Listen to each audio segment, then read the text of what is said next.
कुछ अनसुनी कुछ अनकही कहानियाँ।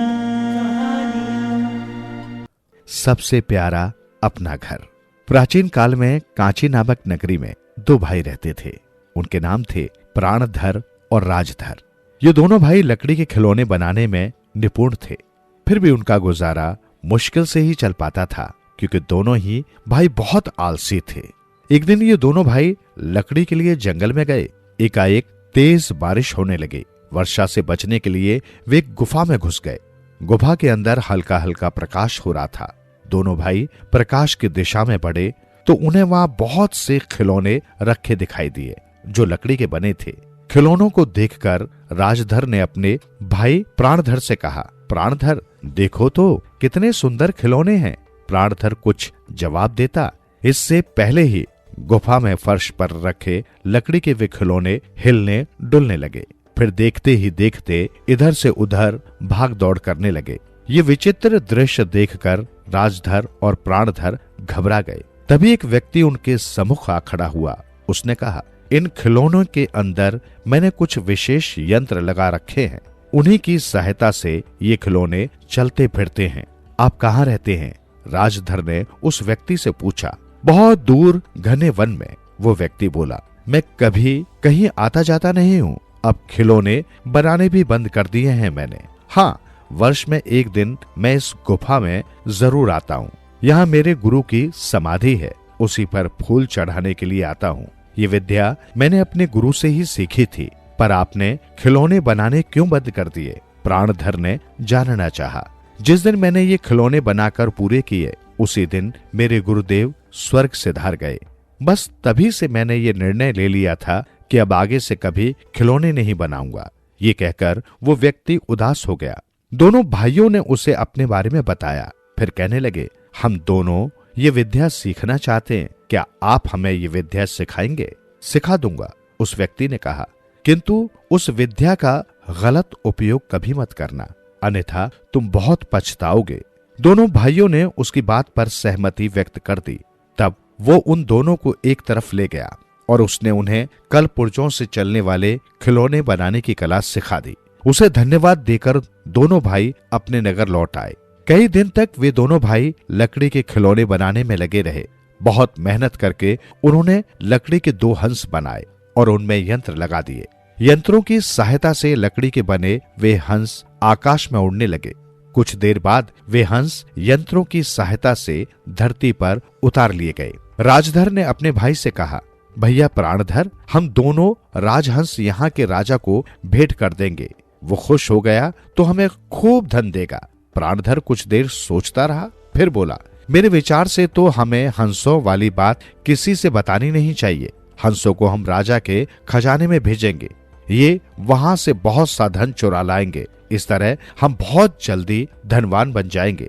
राजधर को भी अपने भाई की ये बात ठीक जची। बस वे रात के समय हंसों को राजकोष के बाहर ले गए। फिर यंत्र घुमाया तो लकड़ी के हंस उड़कर राजकोष वाली इमारत के अंदर चले गए। कुछ देर बाद वे अपनी चोंच और पंजों में अनेक बहुमूल्य हीरे मोती दबा कर ले आए। अपनी इस सफलता पर दोनों भाई बहुत खुश हुए। फिर तो हर रात यही काम होने लगा। इस बीच उन दोनों ने लकड़ी के 2 उड़न खटोले भी बना लिए। हंसों के लाए हीरे मोतियों से वे जल्दी ही धनवान बन गए। राजकोष से हीरे मोती चोरी होने की बात कांची के राजा को पता चली तो वो परेशान हो उठा। काफी खोज करने पर भी ये पता नहीं चला कि चोरी कैसे हो जाती है। आखिर राजकोष के चारों ओर कदम कदम पर पहरेदार बैठा दिए गए। रात को खूब प्रकाश की व्यवस्था कर दी गई। फिर एक दिन जब हंस चोंच में हीरे मोती दबाकर उड़े तो सैनिकों ने उनका पीछा किया। राजधर और प्राणधर ने हंसों के पीछे पीछे सैनिकों को आते देखा तो वे समझ गए कि गड़बड़ हो गई। अब उनके प्राण संकट में थे। प्राण बचाने का एक उपाय उनकी समझ में आया। वे तुरंत छत पर पहुंचे और वहां रखे उड़न खटोलों में बैठकर वहां से उड़ गए। कांची नरेश के सैनिकों को खाली हाथ लौटना पड़ा। उस दिन के बाद राजकोष में चोरी होनी बंद हो गई। उड़न खटोलों पर बैठकर दोनों भाई अलग अलग दिशाओं में निकल गए। राजधर का उड़न खटोला समुद्र के किनारे जा उतरा। वहां एक नगर बसा हुआ था। राजधर नगर द्वार पर जा पहुंचा। वहां उसे खड़े खड़े बहुत देर हो गई। किंतु उसे कोई भी व्यक्ति दिखाई नहीं दिया। आखिर वो अंदर पहुंचा। उसने सारा नगर छान मारा, पर सब जगह सन्नाटा था। नगर के सारे मकान सोने के बने हुए थे। चौड़ी सड़कों पर फलदार वृक्ष लगे हुए थे। राजमार्गों के पास बनी नहरों में स्वच्छ जल बह रहा था, लेकिन वहां रहने वाला कोई नहीं था। राजधर को भूख लगी तो उसने पेड़ से फल तोड़कर खा लिए। नहर से पानी पीकर अपनी प्यास बुझा ली। घूमते घूमते शाम हो गई। लगता था जैसे किसी ने सारे नगरवासियों को जादू के जोर से गायब कर दिया हो। रात हुई तो सब तरफ अपने आप प्रकाश हो गया। राजधर एक मकान में घुसकर सो गया। इसी तरह कई दिन बीत गए। एक बार राजधर के मन में आया कि वो अपने नगर लौट जाए, क्योंकि यहाँ के अकेलेपन से उसकी तबीयत घबराने लगी थी। फिर उसे विचार आने लगा, कांची गया तो राजा मुझे अवश्य ही प्राण दंड दे देगा। क्या पता भाई भी कहाँ हो सकता है वो मुझे ढूंढता हुआ यहाँ आ जाए। काफी सोच विचार करने के बाद राजधर ने उसी निर्जन नगर में रहने का निश्चय कर लिया। जब अकेलेपन से उसकी तबीयत घबरा गई तो उसने फिर से खिलौने बनाने शुरू कर दिए। पहले लकड़ी के पशु पक्षी बनाए, फिर कुछ पुरुष और स्त्रियां बनाई। खिलौनों में यंत्र लगाए तो वे चलने फिरने लगे। अपनी कलाकारी को देखकर राजधर मन ही मन खुश होता रहता था। अब वो उस खिलौना नगर का राजा था, लेकिन ये खेल भी ज्यादा दिन तक उसका मन न बहला सका। वो उदास रहने लगा। उसे गुफा वाले व्यक्ति की चेतावनी बार बार याद आती, इस कला का कभी गलत उपयोग मत करना, नहीं तो बहुत पछताओगे। कभी कभी उसे लगता था कि अब वो कभी इस निर्जन नगर से छुटकारा नहीं पा सकेगा। एक दिन राजधर मकान की छत पर खड़ा था, तभी उसे घोड़ों की टापों की आवाजें सुनाई पड़ी। उसने आवाज की दिशा में देखा तो सामने से कुछ घुड़सवार उसे आते दिखाई दिए। राजधर ने महीनों से किसी जीवित प्राणी को नहीं देखा था। उन घुड़सवारों को देखकर उसे बहुत खुशी हुई और वो छत से नीचे उतरकर दौड़ता हुआ नगर के बाहर आ गया। उसे देखकर घुड़सवार भी उसके पास चले आए। वे कांची के राजा तथा उसके सैनिक थे। कांची नरेश को देखकर राजा पूरी तरह घबरा गया। पुरानी घटनाएं उसकी निगाहों के सामने घूमने लगी। उसे लगा अगर राजा को उसका वास्तविक परिचय मिल गया तो न जाने वो उसके साथ कैसा व्यवहार करे।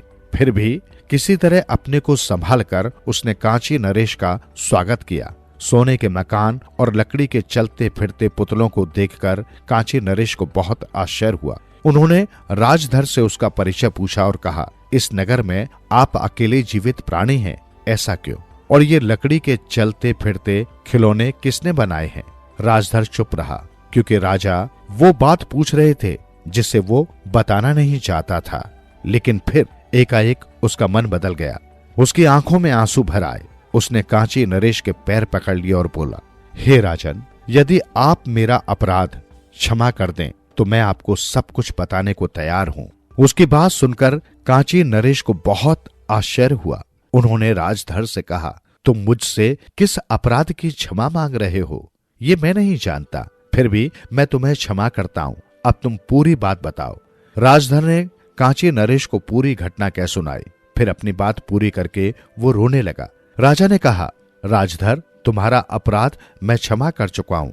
कभी कभी व्यक्ति अनजाने में ही गलती कर बैठता है। तुम यहाँ आराम से रहो। अब तुम्हें किसी बात की कोई कमी नहीं है। तुम तो स्वयं एक राजा जैसे बन गए हो। नहीं महाराज, राजधर ने कहा, इस निर्जीव नगर में लकड़ी के पुतलों के बीच रहना मेरे लिए सबसे बड़ा दंड है।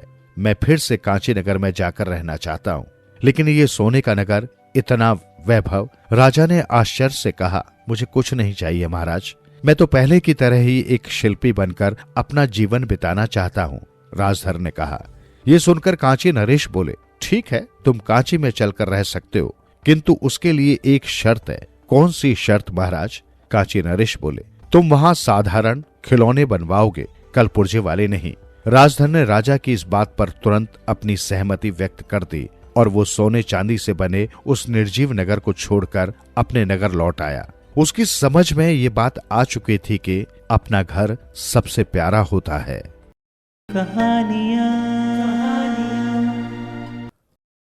मूर्खों की दुनिया। एक गांव में करलची नाम का एक किसान रहता था। उसकी आमदनी इतनी अच्छी थी कि अपनी पत्नी और बेटी का पेट आसानी से पाल सके। करलची ने अपनी बेटी किराली को बहुत लाड़ प्यार से पाला था। किराली अपने पिता को बहुत प्यार करती थी। करेलची की पत्नी प्रतिदिन दोपहर को खाना तैयार करती और किराली भोजन लेकर अपने पिता के पास खेत पर जाती थी। पिता को अपने हाथ से भोजन खिलाकर ही वो घर वापस आती थी। एक दिन किराली भोजन लेकर चली तो बहुत तेज धूप थी। रास्ते में एक पेड़ के नीचे बैठकर वो सुस्ताने लगी। तभी उसने देखा कि पेड़ पर एक बंदर बैठा है। बंदर ने अपने बच्चे को अपने सीने से लगा रखा था। किराली सोचने लगी कि एक दिन उसका भी प्यारा सा बच्चा होगा। वो अपने बच्चे का नाम ललगा लालो रखेगी। वो अपने ललगा गालो को खूब प्यार करेगी। तभी उसके मन में बुरे बुरे ख्याल आने लगे। वो सोचने लगी कि जब वो शैतानियां करेगा तो मुझे उस पर बहुत क्रोध आएगा। वो शैतानी करके इधर उधर भागता फिरेगा। यदि किसी दिन वो सीढ़ियों में भागने लगेगा तो सीढ़ियों से गिर जाएगा। फिर मेरे बच्चे को चोट लग जाएगी। अगर चोट ज्यादा लग गई तो वो मर जाएगा। ओ, मेरे बच्चे का क्या होगा? यही सोचते सोचते वो रोने लगी और बार बार कहने लगी, मेरा बच्चा, मेरा बच्चा। वो घंटों बैठी रोती रही और अपने पिता का भोजन ले जाना भूल गई। जब किराली बहुत देर तक घर वापस नहीं पहुंची तो उसकी मां ने सोचा कि अपने पति को जाकर बताना चाहिए कि किराली घर वापस नहीं लौटी है। वो खेत की ओर चल दी। रास्ते में उसने किराली को एक पेड़ के नीचे बैठकर रोते हुए देखा तो उसने अपनी बेटी के पास जाकर पूछा, बेटी तुम रो क्यों रही हो? किराली मेरा बेटा कहकर रोती रही और अपने रोने का कारण माँ को बताया। उसकी माँ पूरी बात सुनकर बिना सोचे समझे मेरा बच्चा कहकर रोने लगी। माँ बेटी दोनों बैठकर आंसू बहाने लगी। करेलची को दोपहर का भोजन नहीं मिला था, इस कारण उसे क्रोध आ रहा था। शाम होते ही वो घर के लिए वापस चल दिया। रास्ते में अपनी पत्नी व बेटी को रोता देखकर उसने सोचा कि जरूर कोई अनहोनी दुर्घटना घटित हो गई है जिसके कारण दोनों रो रही हैं। उसने धड़कते दिल से उन दोनों से रोने का कारण पूछा। कारण सुनकर वो क्रोध से पागल हो उठा। उसे समझ में नहीं आ रहा था कि अपनी पत्नी और बेटी की मूर्खता पर वो हंसे या क्रोध में अपने बाल नोचे। वो चीख कर बोला, इस दुनिया में तुम लोगों से बड़ा मूर्ख और पागल कोई और नहीं मिल सकता। मैं जा रहा हूँ और तभी घर लौटूंगा जब तुम से भी बड़े मूर्ख से मिल लो। करेलची की पत्नी और बेटी किराली उसके पीछे पीछे खुशामद करने दौड़ी, परंतु करेलची तब तक दूर निकल चुका था। चलते चलते करेलची पास के गांव में पहुंचा। उसने देखा कि एक जगह भीड़ लगी थी। उसने भीतर घुसकर कारण जानने का प्रयास किया तो पता लगा कि लोग एक तालाब के चारों ओर जमा थे। पानी में चांद दिखाई दे रहा था। अनेक व्यक्ति इस बात का दावा कर रहे थे कि वे चांद को पकड़ कर दिखाएंगे। हर व्यक्ति चांद पकड़ने की फीस देकर आगे आता, फिर पानी में चांद पकड़ने की कोशिश करता था। बाकी लोग दर्शक बनकर तालियां बजा रहे थे और चांद पकड़ने की बाजी का मजा ले रहे थे। करेलची लोगों की मूर्खता देखकर आगे बढ़ गया। वहां उसने देखा कि एक बूढ़ी औरत का एक टीन के डब्बे में हाथ फंस गया है। कई लोग उसका हाथ खींचकर निकालने का प्रयास कर रहे थे। बुढ़िया दर्द के मारे चीख रही थी, परंतु हाथ बाहर नहीं निकल रहा था। करेलची ने पूछा कि माजरा क्या है। उसे बताया गया कि डिब्बे में गेहूं भरे हैं और बुढ़िया मुट्ठी में गेहूं भरकर निकालने का प्रयास कर रही थी। तभी उसका हाथ डिब्बे में फंस गया और वो अब निकल नहीं पा रहा। इतने में एक व्यक्ति बोला, मुझे हाथ बाहर निकालने की एक आसान तरकीब समझ में आ गई है। इसे बूढ़ी माँ को थोड़ा दर्द तो होगा, परंतु कम से कम हाथ तो बाहर आ जाएगा। सबने पूछा, ऐसी कौन सी तरकीब है? हम बूढ़ी माँ का हाथ काट देंगे, वरना उसे डब्बे में हाथ फंसाए हुए ही पूरा जीवन बिताना पड़ेगा। मैं सोचता हूँ हाथ काटना आसान है, डिब्बे में हाथ डालकर जिंदगी बिताना कठिन है। इतने में दूसरा व्यक्ति बोला, तुम तो कमाल करते हो भाई। इससे बेहतर तरकीब ये है कि डिब्बे को नीचे से काट दिया जाए। करेलची ने लोगों की बात सुनकर माथा पीट लिया। वो बोला, दादी माँ अपनी मुट्ठी को खोलो और गेहूं डिब्बे में छोड़ दो।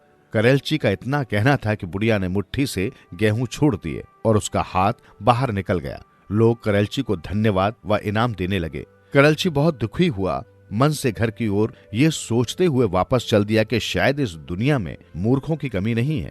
जैसे अनेक लोग बड़े अक्लमंद होते हैं, ऐसे ही दुनिया में एक से एक बढ़कर मूर्ख भरे पड़े हैं।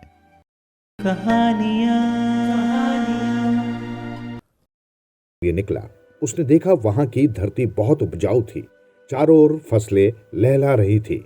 राजा मन में सोचने लगा कि कितना अच्छा होता यदि वो सुंदर और उपजाऊ क्षेत्र उसके राज्य में होता और वो उसका मालिक होता। उसी देश में एक धनी व्यक्ति रहता था। वो अपने कार्य में इतना अधिक व्यस्त रहता था कि उसे बाहर निकलने व घूमने फिरने की फुर्सत ही नहीं होती थी। उसका लंबा चौड़ा कारोबार था, ढेरों नौकर चाकर थे और बड़े से मकान में रहता था। वो भी उस दिन बाहर सैर करने निकला। वहीं पर एक अत्यंत खूबसूरत महल बना था। धनी व्यक्ति सोचने लगा कि कितना सुंदर महल है। इसके बाहरी खंभे किसी बड़े कलाकार द्वारा बनाए हुए प्रतीत होते हैं। क्या ही अच्छा होता यदि वो उस मकान का भी मालिक होता। उसी महल में एक सुंदर राजकुमारी रहती थी। उस दिन वो महल की खिड़की पर खड़ी थी। तभी घोड़े पर सवार एक सुंदर नौजवान उसने जाता हुआ देखा। राजकुमारी की इच्छा होने लगी, काश उसे भी ऐसा ही प्यारा नौजवान मिलता जिसके साथ वो अपना विवाह रचाती। महल में एक कुत्ता रहता था। उसने महल के बाहर के कुत्तों को सड़क पर दौड़ लगाते हुए देखा। वो सोचने लगा कि कितना अच्छा होता कि वो भी आजाद होता और सड़कों पर अपनी इच्छा से इधर से उधर फिरता। एक बरामदे में एक बिल्ली बैठी हुई धूप का आनंद ले रही थी। सर्दी की गुनगुनाती धूप में उसे बहुत अच्छा महसूस हो रहा था। तभी उसके सामने से एक चूहा निकलकर तेजी से भागा। बिल्ली झटपट उठ बैठी और चूहे के पीछे दौड़ पड़ी, परंतु चूहा तब तक अपने बिल में घुस चुका था। बिल्ली सोचने लगी, कितना अच्छा होता यदि मैं ये चूहा पकड़ लेती, फिर बड़े आराम से इसे मार कर खाती। चूहा बिल में से निकलकर रसोई की तरफ चला गया। वहां एक बर्तन में बहुत सारी मिठाइयां रखी थी। चूहा मिठाई देखकर सोचने लगा कि काश उसे जी भरकर मिठाई खाने को मिलती। उस दिन एक परी आकाश में घूम रही थी। उसने सभी 6 लोगों की इच्छाएं सुनी। उसे महसूस हुआ कि ये लोग कुछ मांग रहे हैं, क्यों न इनकी इच्छाएं पूरी कर दी जाए। उसने सभी 6 लोगों की इच्छाएं पूरी कर दी। इसके पश्चात वो परी लोग वापस चली गई। कुछ दिन बाद वो पुनः सैर करने निकली। उसे ये देखकर बड़ी हैरानी हुई कि जिन 6 लोगों की इच्छाएं उसने पूरी की थी, उन सभी की अनेक नई इच्छाएं जन्म ले चुकी थी। राजा अधिक शक्तिशाली बनने के लिए किसी नए प्रदेश को अपने राज्य में मिलाना चाहता था। धनी व्यक्ति अधिक दौलत कमाकर अनेक नए भवनों का मालिक बनना चाहता था। राजकुमारी विवाह के पश्चात अपने पति व भविष्य में होने वाले बच्चे के संबंध में ढेरों इच्छाएं रखने लगी थी। कुत्ता बाहर जाकर परेशान था। वो अपने मालिक के पास वापस जाना चाहता था। बिल्ली और अधिक चूहे खाना चाहती थी। केवल एक चूहा था जो बिल्ली की इच्छा के कारण बिल्ली के पेट में जा चुका था। मृत्यु के कारण चूहे की इच्छाएं समाप्त हो गई थी। परी को एहसास हुआ कि हर जीवित प्राणी की अनंत इच्छाएं जन्म लेती रहती हैं और वे तब तक समाप्त नहीं होती जब तक उसकी मृत्यु नहीं हो जाती। अब उसने किसी की भी इच्छा पूरी करने का इरादा छोड़ दिया और स्वयं घूमने के लिए आगे निकल गई।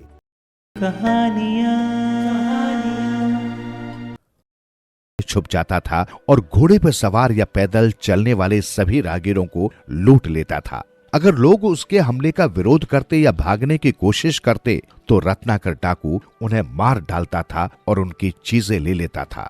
इस प्रकार प्राप्त धन को वो अपने विशाल परिवार के साथ साझा करता था।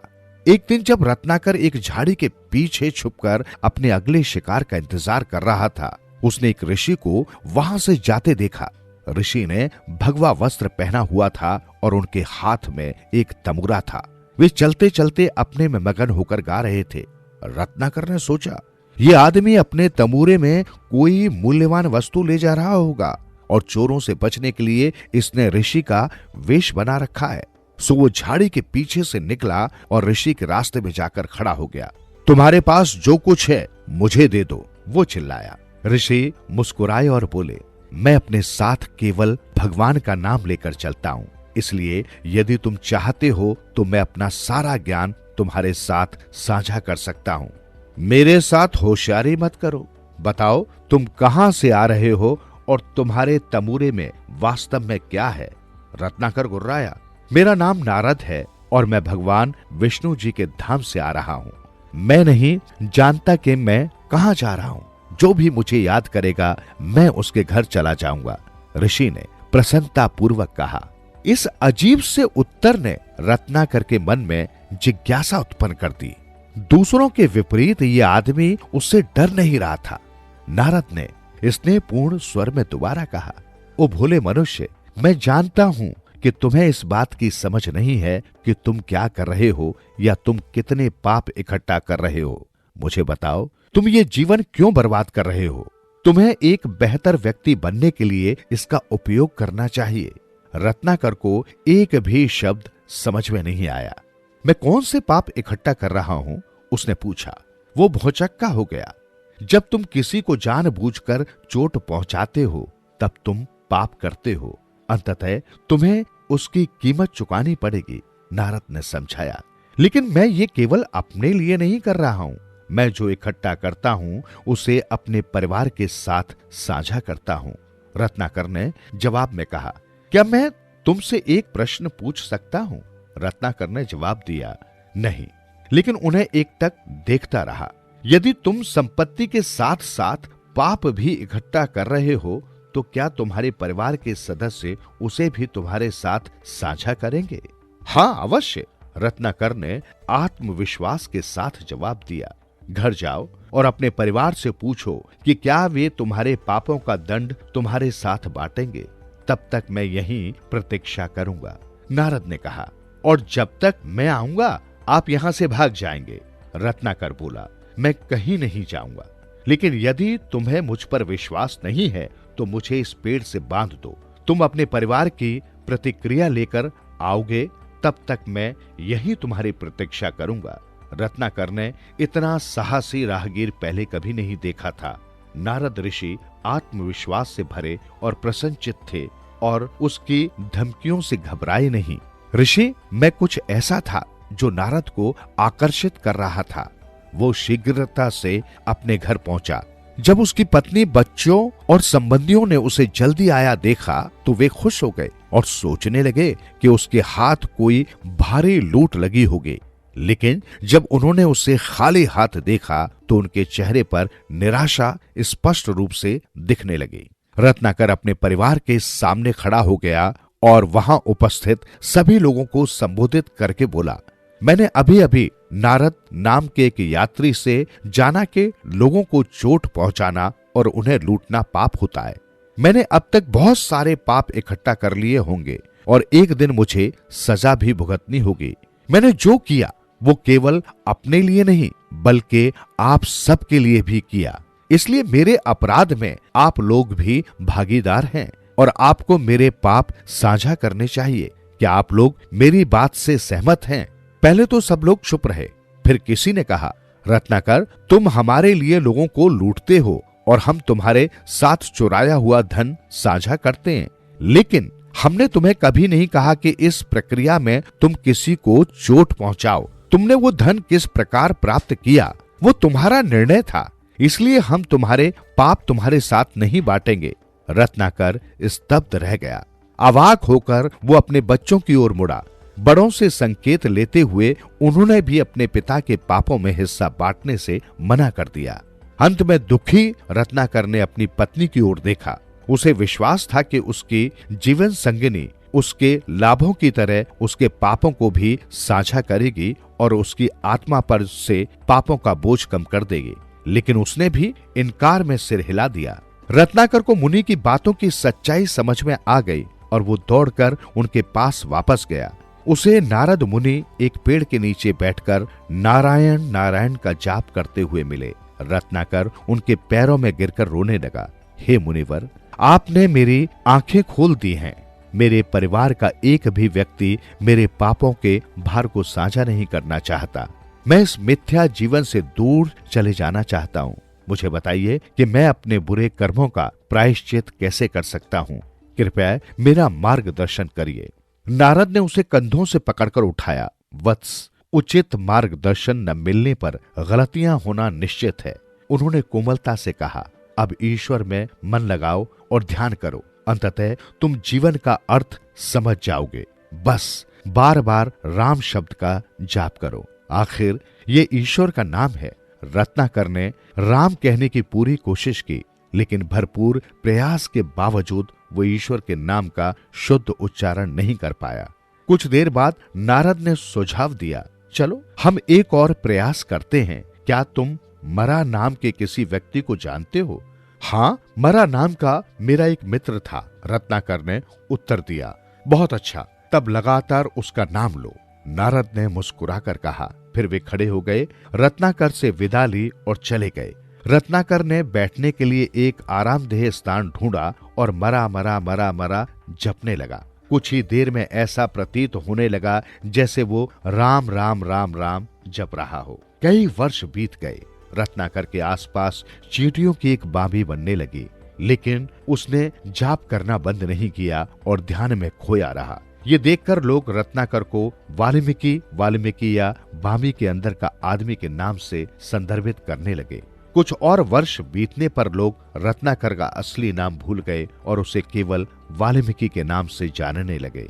अंततः नारद मुनि उसे देखने आए और उन्होंने बांभी हटा दी। वाल्मीकि ने अपनी आंखें खोल दी। नारद ने उसे आशीर्वाद दिया और एक आश्रम खोलने के लिए प्रोत्साहित किया। शीघ्र ही एक प्रबुद्ध ऋषि के रूप में वाल्मीकि की ख्याति दूर दूर तक फैल गई। एक दिन ऋषि वाल्मीकि स्नान करने के लिए गंगा नदी की ओर जा रहे थे कि उन्हें रास्ते में तमसा नाम की एक चौंका देने वाली धारा मिली। वाल्मीकि ने सोचा, इसका पानी कितना स्वच्छ है, अवश्य एक पवित्र मन की तरह। आज मैं यहीं स्नान करूंगा। उन्होंने नदी किनारे एक विशाल पेड़ के नीचे अपना सामान रख दिया और उनकी दृष्टि खूबसूरत सफेद सारसों के एक जोड़े पर पड़ी। उस शांत दृश्य को देखकर उनके चेहरे पर मुस्कुराहट आ गई। अचानक नर सारस को एक तीर आकर लगा और उसने वहीं अपना प्राण त्याग दिया। मादा सारस पीड़ा से भरकर तब तक चीखती रही जब तक कि वह भी दुख और कष्ट से मर नहीं गई। वाल्मीकि का हृदय पीड़ा से भर गया और उनके संपूर्ण शरीर में क्रोध भर उठा। उन्होंने पक्षी को मारने वाले को देखने के लिए चारों ओर दृष्टि घुमाई तो उन्हें कुछ दूरी पर धनुष बाण के साथ एक शिकारी दिखाई दिया। क्रोध में उनके मुख से निकला, ओ शिकारी, तुम्हें हमेशा कष्ट मिले और कभी आराम न मिले, क्योंकि तुमने पक्षियों के सबसे समर्पित और प्रेमी जोड़े को मार दिया है।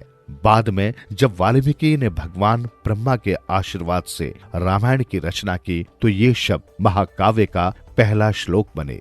आज महर्षि वाल्मीकि को आदि कवि के रूप में सम्मान प्राप्त है और रामायण को प्रथम काव्य या रचना आदि काव्य के रूप में जाना जाता है।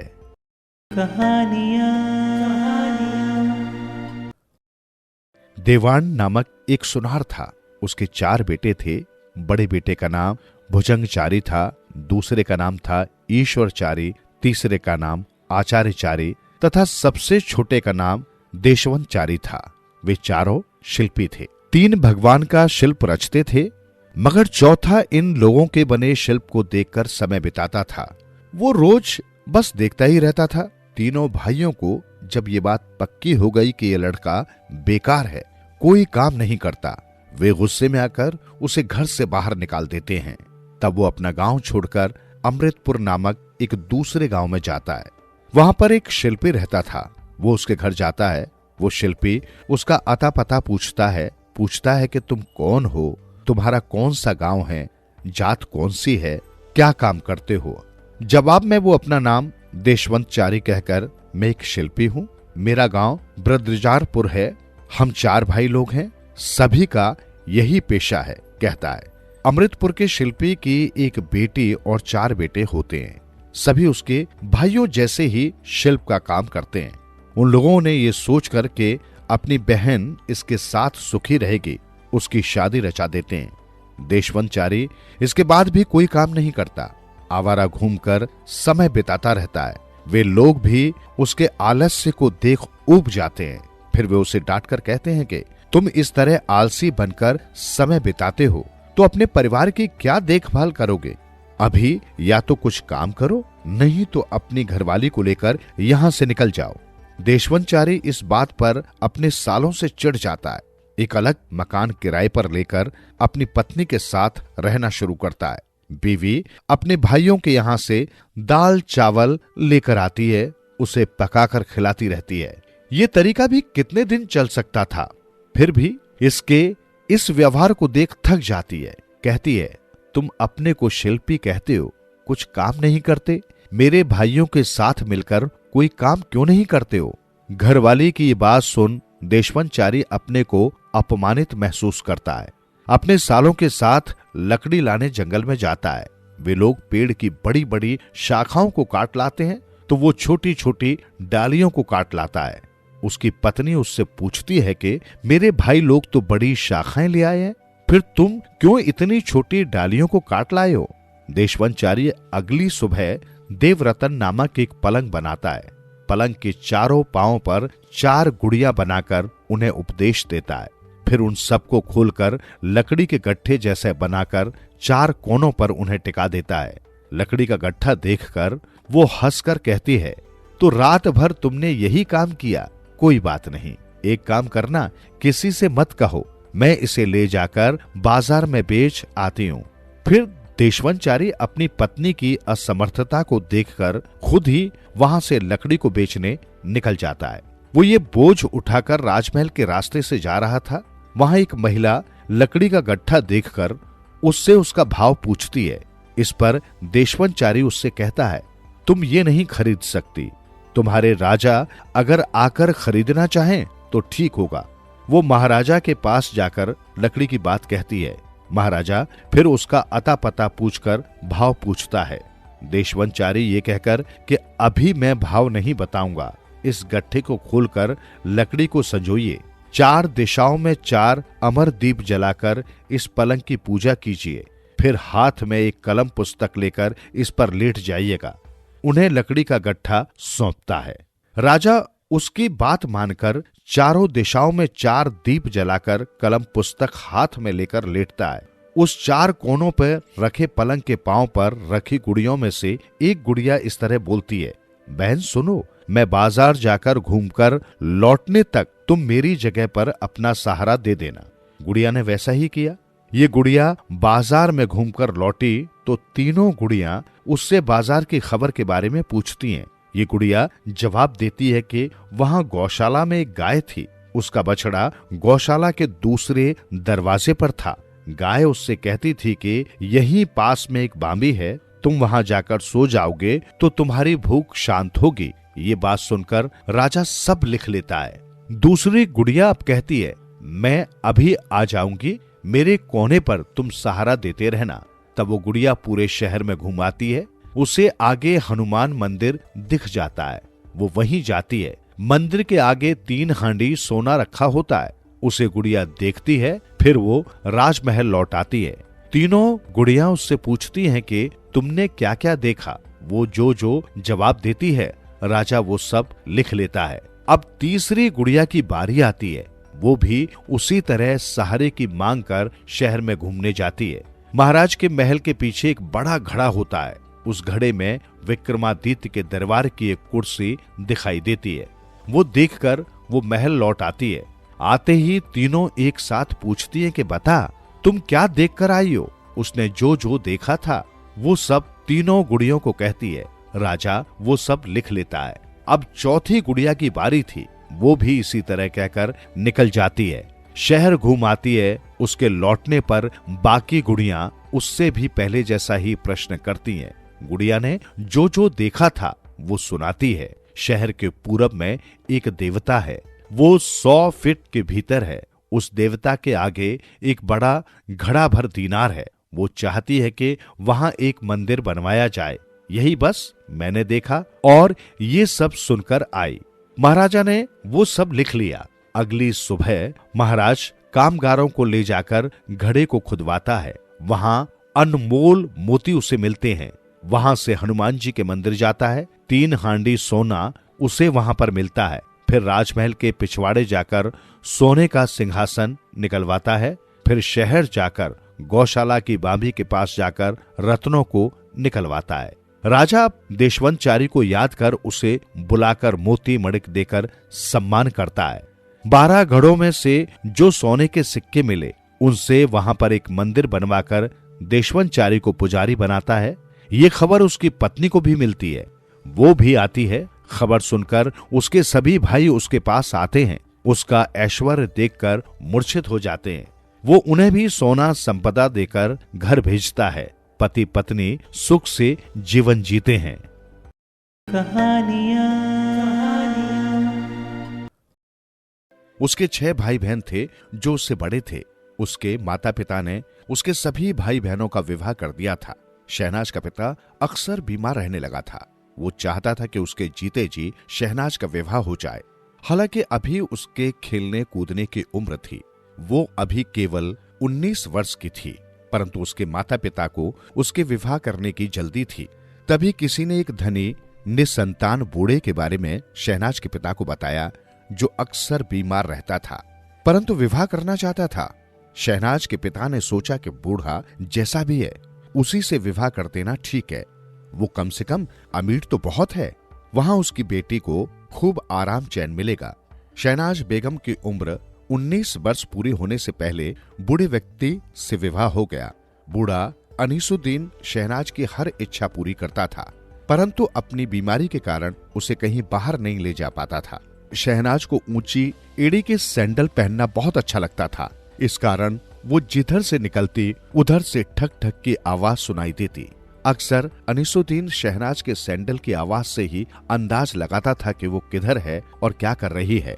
शहनाज अपने बीमार पति की हरदम सेवा करती रहती थी और समय से दवा दूध आदि दिया करती थी। धीरे धीरे बूढ़ा अनीस स्वस्थ होने लगा। पति पत्नी अक्सर घर के नौकर नौकरानियों की प्रशंसा करते रहते थे। अनीस को नौकरों का आपस में अधिक हंसना बोलना पसंद नहीं था। वो अपने नौकरों की अड़ोस पड़ोस के नौकरों से दोस्ती भी पसंद नहीं करता था।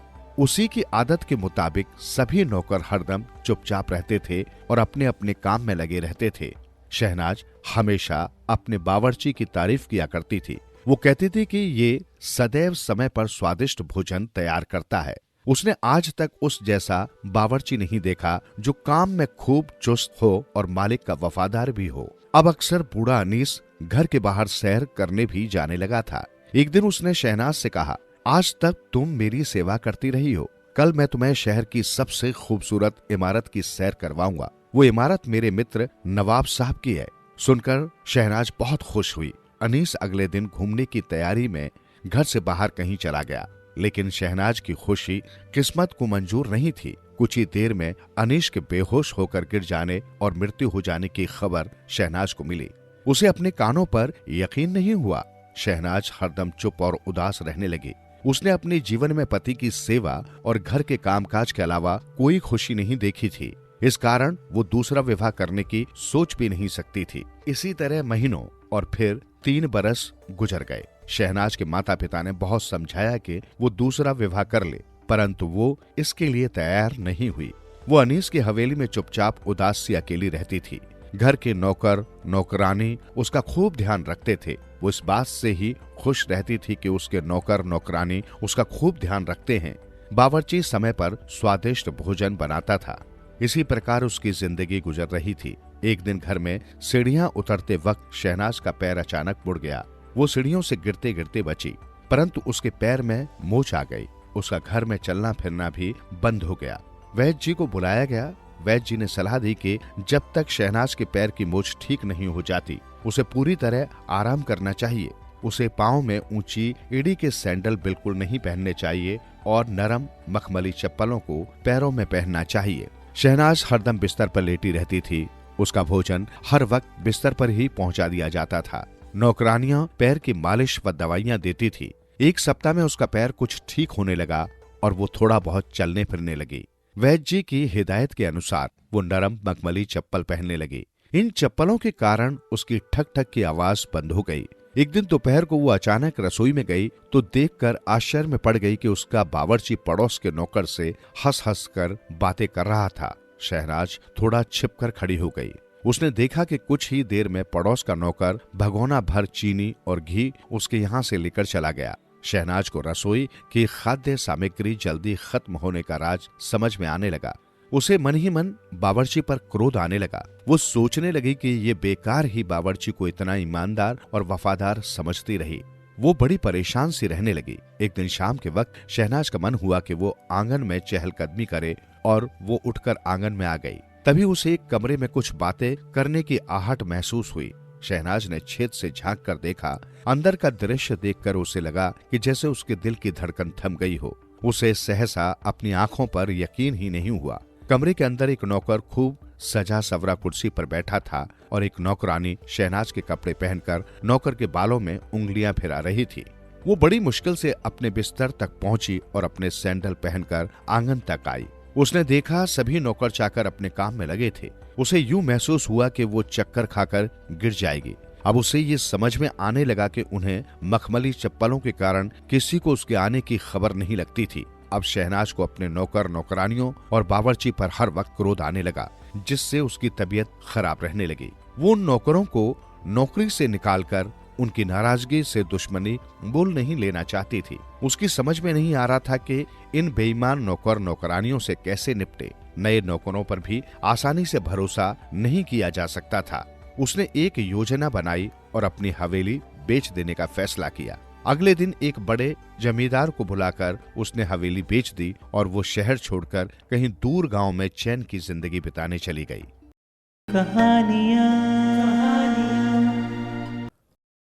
था गरीबों की, दुखी लोगों की वो बहुत सहायता करता था, मगर उसे एक बात का दुख था, वो ये कि उसके कोई संतान न थी। सभी देवी देवताओं की पूजा की, व्रत रखा, फिर दूसरी औरत से शादी की, उससे भी कोई संतान नहीं। फिर क्या करता? किसी से तो उसे अपना दुख बांटना था। अपने मंत्री के आगे रोना रोया। तब मंत्री ने सलाह दी, इंसान होकर जो कुछ किया जा सकता था वो सब आपने किया है। अब भगवान को कृपा करनी है, उसकी कृपा से ही कुछ चमत्कार हो सकता है। इसलिए आप एक काम कीजिए कि जंगल में जाकर तपस्या कीजिए। राजा मंत्री की मंत्रणा मानकर जंगल में तपस्या करने के उद्देश्य से जाता है। तपस्या शुरू करने से पहले ही उसे वहां एक वट वृक्ष के नीचे बैठा ऋषि दिखाई देता है। राजा उसको नमस्कार करता है, अपने जंगल आने का कारण बताता है। ऋषि उसके दुख को समझता है। ऋषि राजा को वहां स्थित एक फलदार वृक्ष को दिखाकर उसमें से 2 फल तोड़कर लाने को कहता है। उसे ले जाकर दोनों पत्नियों को एक एक फल देने को कहकर राजा से एक वचन चाहता है। वचन यह है कि दोनों पत्नियों से होने वाले बेटों में से बड़े बेटे को ऋषि को सौंपना होगा। राजा वचन देता है। फिर फल तोड़ने के लिए राजा पेड़ पर चढ़ता है। पेड़ पर बहुत सारे फल लगे थे तो राजा को लोभ हुआ। उसने सोचा अधिक फल तोड़ने पर अधिक यानी बहुत सारे बेटे पैदा होंगे, उसमें से बड़े बेटे को ऋषि को देने में दिक्कत नहीं होगी। इस तरह राजा ने कई फल तोड़ लिए। फल तोड़कर जैसे ही राजा नीचे उतरता है, हर बार उसके पास 2 ही फल बचते हैं, बाकी कहाँ लुप्त हो जाते हैं उसे पता भी नहीं चलता। अंत में वो बचे 2 फल ही लेकर नीचे उतरा। अपने राज्य लौटकर उसने दोनों पत्नियों में वे फल बांट दिए। कालांतर में राजा की दोनों रानियों ने 2 संतानों को जन्म दिया। एक अनहोनी बात ये थी कि राजा की बड़ी पत्नी ने इंसान की जगह एक शंख को जन्म दिया और दूसरी रानी ने एक सुंदर पुत्र को जन्म दिया था। राजा को वैसे भी बड़ी रानी से बढ़कर छोटी रानी से ज्यादा प्रेम था। वो दूसरी रानी की संतान को ज्यादा दुलारता है। बड़ी रानी की उपेक्षा कर उससे बात करना भी छोड़ देता है। वचन के अनुसार ऋषि अपना दाय मांगने आता है। बड़ी रानी ने शंख को जन्म दिया था, मगर उसी शंख के प्रति उसकी ममता थी। इसलिए ऋषि जब अपना हक पेश करता है, रानी उसके आगे बहाना बनाकर विनती करती है, बाबा ये बेटा आखिर शंख है, वचन के हिसाब से इस पर आपका ही हक बनता है, मगर मेरी एक विनती है, वो ये कि इसको थोड़ा बड़ा होने दीजिए, उसके बाद आप ले जाइए। ऋषि उसकी बात मानकर लौट जाते हैं।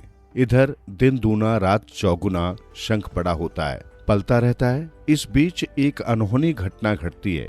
अनहोनी यानी रोज रात के समय रानी एक बर्तन में दूध जमा करके रखती है, मगर सुबह होने पर दूध का बर्तन खाली हो जाता है। एक दिन रानी कौतूहलवश जागती रहती है। रात को 12 बजे के बाद वो एक विचित्र घटना देखती है। शंख जो उसका बेटा था, उसमें से एक सुंदर राजकुमार निकलता है। वहां रखा सारा दूध पीकर वो फिर से शंख में जाकर समा जाता है।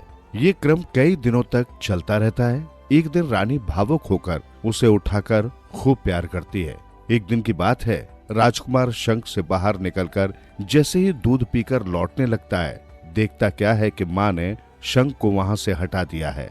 विवश होकर वो माँ से कहता है, माँ आपने शंख क्यों हटा दिया? मुझे अभी उसी में रहकर बढ़ना था, मगर उस हालत में कुछ नहीं किया जा सकता था। वो आगे माँ के पास रहकर ही बढ़ता रहता है। वो ऋषि अब फिर से राजा के पास आ जाता है। राजा को उसका वचन याद दिलाता है। इस बीच राजमहल में जो बात घटी थी शंख राजकुमार के रूप में परिवर्तित हुआ था, इस बात की राजा को कोई जानकारी नहीं थी। ऋषि राजकुमार को लेकर निकल जाता है। जब रानी रोने लगती है, राजकुमार खुद आगे बढ़कर अपनी माँ को समझाकर शांत करता है।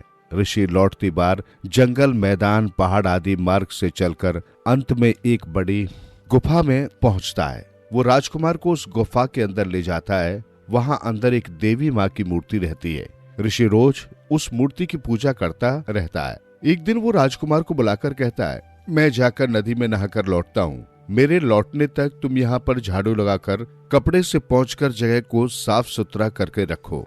इतना कहकर वो नदी की तरफ निकल जाता है। राजकुमार को ये पहली बार अकेले रहने का अवसर मिला था। वो ये सोचकर कि अपने पास काफी समय, थोड़ी देर के लिए मैं गुफा की प्रदक्षिणा कराऊं, घूमना शुरू करता है। गुफा के दाईं तरफ एक कोने पर एक इंसान के प्रवेश करने योग्य छेद उसे दिखाई देता है।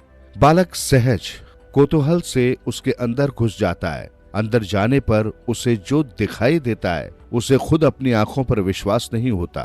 उस तल भाग की छत पर चारों तरफ कई मुंड यानी गले के ऊपरी भाग छड़ों की तरह लटकते रहते हैं। राजकुमार को देखकर वे मुंड अट्टहास कर हंसना शुरू कर देते हैं। राजकुमार अंदर से जरूर डर जाता है, फिर भी हिम्मत कर पूछता है, तुम लोग इस तरह क्यों लटके हुए हो? तुम लोगों का धड़ कहाँ गया? मुझे देखो, मैं कैसा लगता हूँ। जवाब में वे मुंड बोलते हैं, तुम्हें देखकर हमें दया आ रही है। तुम्हें धोखा हुआ है। हमें भी ये ऋषि धोखा देकर इसी तरह ले आया था। हमें यहाँ लाकर काली माँ के प्रत्यक्ष दर्शन के लिए उसने हमारी बलि दी थी। इसी तरह 100 राजकुमारों की बलि चढ़ाने की उसकी प्रतिज्ञा है। तुम्हारा 100वां नंबर है। उसका कहना है कि 100वीं बलि पर काली माँ दर्शन देकर उसकी मांग की पूर्ति करती है। राजकुमार घबराकर उन्हीं मुंडों से सलाह मांगता है कि अपने को बचाने के लिए मुझे अब क्या करना होगा। तुम हम लोगों पर विश्वास करो, हमारा कहना मानो, हम तुम्हारा मार्गदर्शन करेंगे। सुनो, वो अभी यहाँ आकर तुमसे झाड़ू लगाने को कहेगा। तुम कहो कि मुझे नहीं आता। आप एक बार झाड़ू लगा दो तो मैं सीख लूंगा। वो झाड़ू लगाकर तुम्हें पोछा करने को कहेगा।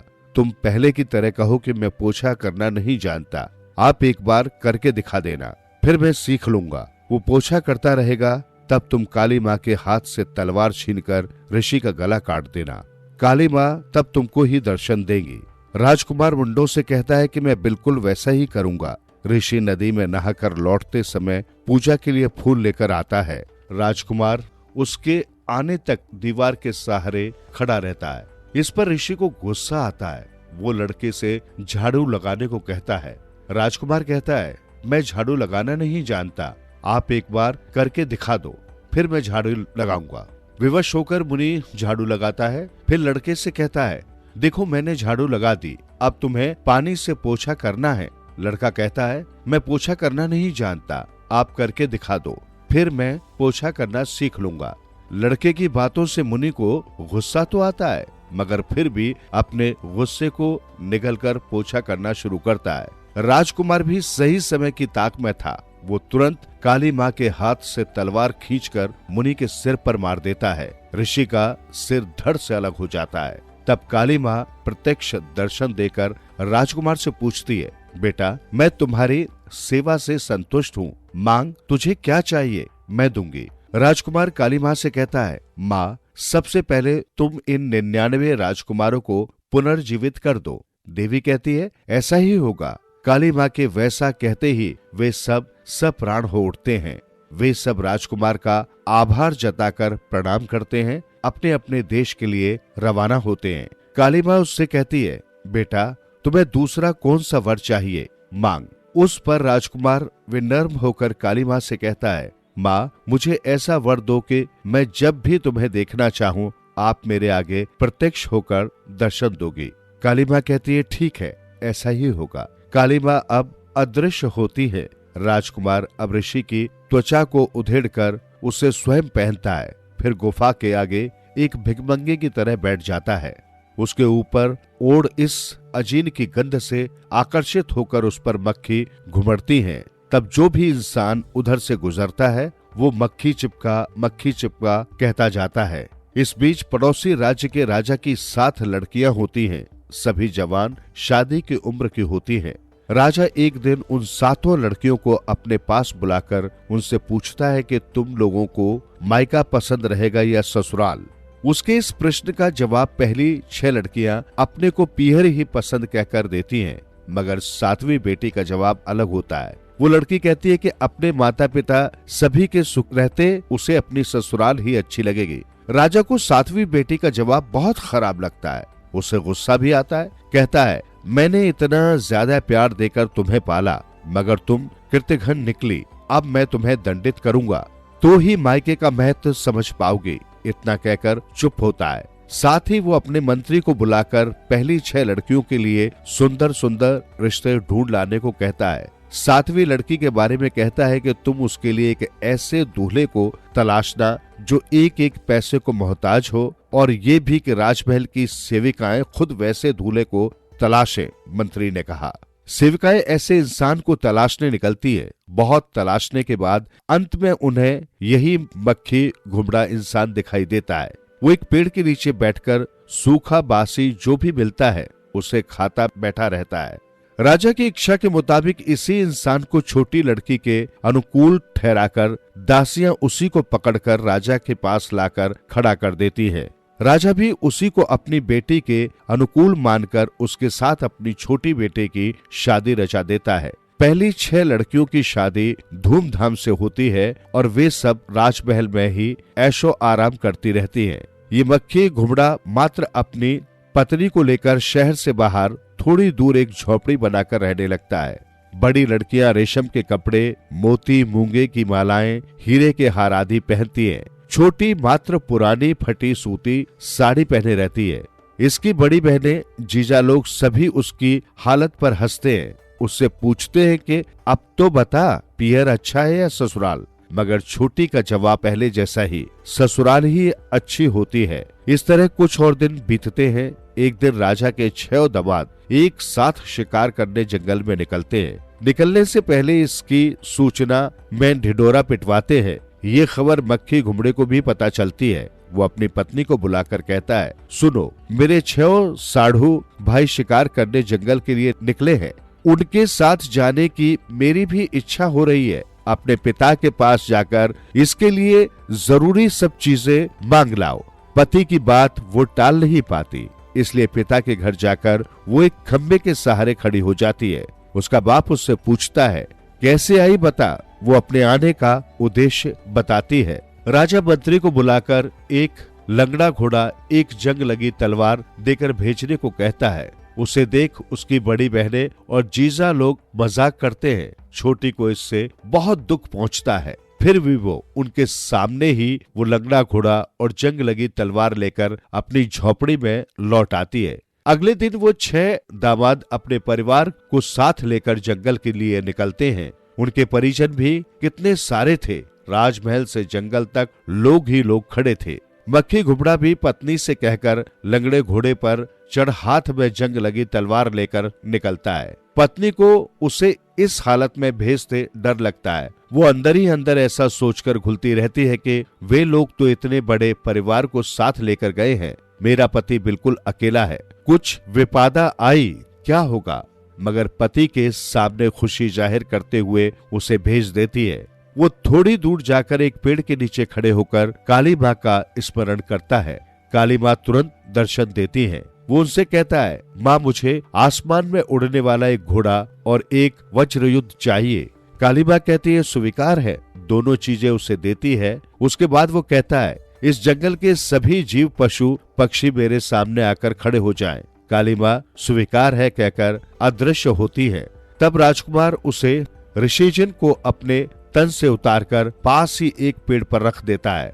आसमान में उड़ने वाले घोड़े पर चढ़कर वज्र युद्ध को हाथ में पकड़कर निकल पड़ता है। आसमान में उड़कर बीच जंगल में आ खड़ा होता है। उसके चारों तरफ जंगल के सभी जानवर घुमड़कर खड़े होते हैं। उधर 6 दामाद जंगल में खूब घूमकर थके मादे आ खड़े होते हैं। उनके हाथ एक मामूली सा मच्छर भी नहीं लगा था। तब उन्हें उस सीमा तक अपमान लगता है कि अपना झुका माथा वे सीधा नहीं कर पाते। अपने परिवार को एक तरफ भेजकर वे दूसरी तरफ से घूमकर आते हैं। यहाँ आकर इस दृश्य को देखते हैं, उन्हें आश्चर्य होता है। उसे देखकर वे भ्रमित होते हैं, उसे उस जंगल का राजा समझकर प्रणाम करते हैं। तब वो उससे पूछता है कि आप लोग कैसे आए। वे जवाब देते हैं कि हम लोग शिकार खेलने के उद्देश्य से आए थे, मगर उसका ये नतीजा निकला। उनसे वो कहता है कि ठीक है, मैं जो चीज मांगूंगा उसे तुम लोग दे दो तो मैं तुम्हें शिकार खेलने दूंगा। वे लोग उसकी बात मान लेते हैं। वो उन 6 लोगों से राज पाठ वाली अंगूठी देने को कहता है। वे लोग उसकी बात मानकर अंगूठी उतारकर उसे देते हैं। उसे पहनकर उन्हें 6 बाघ पकड़कर देता है। तब वे लोग घमंड का दिखावा करते हुए मानो खुद शिकार खेल चुके हो, उन बाघों को लेकर अपने यहाँ लौटते हैं। वो फिर भी पेड़ के पास जहाँ उसने ऋषि जिन छिपाकर रखा था आता है और उसे पेड़ के ऊपर से उतारकर पहनता है। बाकी सबसे छिपाकर रखता है। फिर एक बगीचा छिपकली पकड़कर लौटता है। ले, ये अपने बाप को दिखला कहकर पत्नी के हाथ में उसे देता है। वो उसकी बात को टाल नहीं पाती। ठीक है कहकर उसे ले जाती है। वहाँ सभी बड़े संभ्रमित लोग उत्सव मनाते रहते हैं। वो वहां जाकर एक खंबे की आड़ में खड़ी हो जाती है। उसे देखकर सभी उसकी हंसी उड़ाते हैं।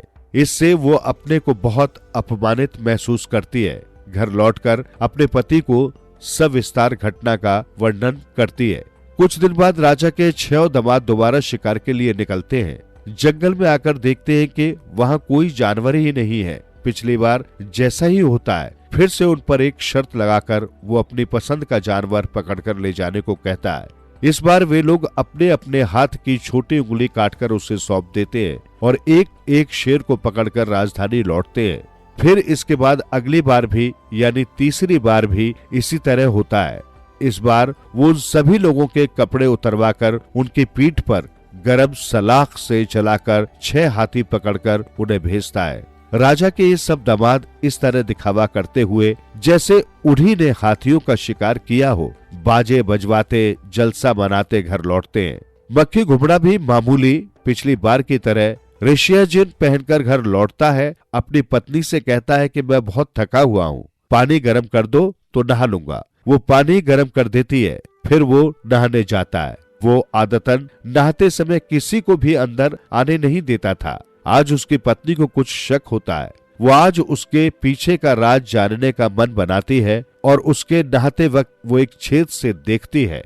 देखती क्या है कि पति राजकुमार की तरह शानदार चमक रहा है। उस अजीन को खोलकर उसने बगल में ही रख लिया था। वो सोचती है कि किसी तरह ऐसा करना चाहिए कि वो अजीन उसके हाथ न लग सके। मक्खी घुमड़ा जब बालों में शिकाकाई लगा रहा था, उसकी आंखें बंद थी। उस अवसर का लाभ उठा वो अजीन को उठाकर जलते चूल्हे में डाल देती है। नहा चुकने के बाद मक्खी घुमड़ा अजीन को पहनने के उद्देश्य से अपने चारों तरफ देखता है, मगर वो तो आग की आहुति बन चुका था।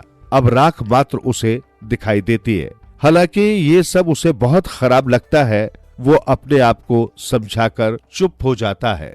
पत्नी से सारी बातें कहता है। अब क्या किया जा सकता है? ऐसा करो कि तुम कुछ दिन अपने पिता के यहाँ रहो, मैं बाद में आऊंगा। पति की बात मानकर वो राजा के यहाँ जाती है। उसके मायके लौटने पर उसकी दीदियां, जीजा लोग सभी मिलकर उसकी खिल्ली उड़ाते हैं। तब तक मक्खी घुमड़ा आकाश मार्ग से उड़ते घोड़े पर चढ़कर वहाँ जहाँ पर छोटी को वे लोग नीचा दिखाते रहते हैं आ उतरता है। ये 6 लोग अपना राज खुल जाने के डर से कांपने लगते हैं। उनको वो राज छाप वाली अंगूठियां दिखाकर कहता है, ये लो, पहली बार तुम लोगों को बाघ पकड़कर दिया था ना, तब जो अंगूठी तुम लोगों से ली थी, कहते हुए अंगूठी देता है। फिर दूसरी बार शिकार खेलने तुम लोग जब आतुर थे, तब तुम लोगों से जो छोटी उंगली ली थी वो लो, और तीसरी बार मैंने तुम लोगों को जो शिक्षा दी थी वो तुम लोगों के कपड़े ये भी लो, कहकर उन्हें देता है। वो 6 दामाद और उनकी पत्नियां बिना बोले किसी एक कोने में जाकर छिप कर बैठ जाते हैं। तभी मक्खी घुमड़े के किए कार्यों से संतुष्ट होकर उसकी पत्नी आकर उसके गले लग जाती है। सभी लोगों को ये पता लग जाता है कि ये और कोई नहीं, छोटी का पति है। सभी अपमानित सा अनुभव करते हैं। राजा तो शर्म से अपना सिर भी नहीं उठा पाता। फिर वो आकाश में उड़ने वाले घोड़े पर चढ़कर अपनी पत्नी को साथ बिठाकर अपने राज्य में लौटता है। वहां पर उसके माता पिता संतुष्ट होकर उनका स्वागत करते हैं। वे सब एक साथ रहकर 100 वर्षों तक राज्य करते सुखी जीवन बिताते हैं। कहानियाँ था कि उसके बेटों का विवाह बहुत सुंदर और सुशील लड़कियों से हो, परंतु अपनी इच्छा अनुसार लड़कियां मिलना आसान नहीं था। एक दिन जार ने अपने बेटों को बुलाकर पूछा, तुम लोग कैसी लड़की से विवाह करना चाहते हो? जी, आप जिससे चाहे उससे हमारा विवाह कर सकते हैं। तीनों बेटों ने नम्रता पूर्वक उत्तर दिया। उत्तर सुनकर जार बहुत खुश हुआ। उसने मन ही मन एक योजना बनाई और अपने बेटों से कहा, मैं तुम तीनों को एक एक तीर देता हूँ। सामने वाले मैदान में जाकर तुम इन तीरों को अलग अलग दिशा में छोड़ो। जिसका तीर जहां गिरेगा उसी घर की लड़की से उसे शादी करनी होगी। तीनों राजी हो गए। तीनों ने अपना अपना तीर अलग अलग दिशाओं में छोड़ा। बड़े बेटे का तीर एक व्यापारी के आंगन में गिरा। जार और उसके पुत्र ने वहां पहुंचकर देखा तो व्यापारी की लड़की हाथ में तीर लिए खड़ी थी। जार ने अपने बड़े पुत्र का विवाह उस लड़की से कर दिया। मझले पुत्र का तीर एक मछुआरे के घर में गिरा, अतः उसकी बेटी से मझले पुत्र का विवाह कर दिया गया। तीसरे पुत्र ऐन्द्रई का तीर हवा में तेजी से उड़ता हुआ जंगल की ओर चला गया।